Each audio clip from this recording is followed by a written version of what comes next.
One area that is often overlooked when we're looking at scapular mobility is actually the strength of the lower trap to be able to pull you from a tilted shoulder blade back up into a posterior tilted. So an anterior tilted to posterior tilt.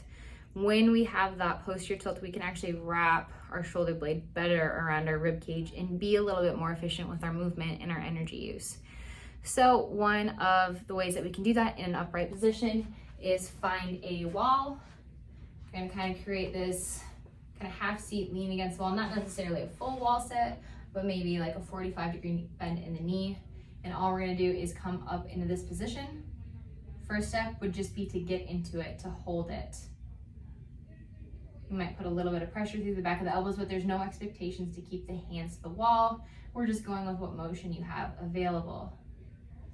If this is too difficult, you may try leaning the right hip against the wall, bringing that shoulder into more of a closed position, but still trying to get that hand back.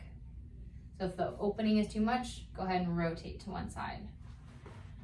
From here, after you have mastered the ability to hold it in this position, we may add something like a Y slide. So sliding it up into a Y shape, then bending the elbows and bring it back down to that field post shape, field goal shape.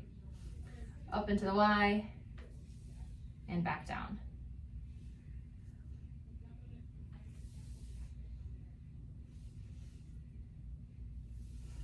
If it is too difficult standing up, you can actually do the same thing laying down if you have a flat enough surface that slides, where you're here, sliding out and bringing back in.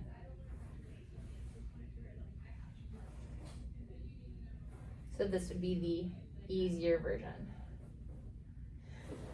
The harder version would be if you were to attach J-band straps to your wrist, anchor them to a wall, and do that same thing where you're holding against those J-band resistance, holding that shape, and maybe adding the Y slide to it.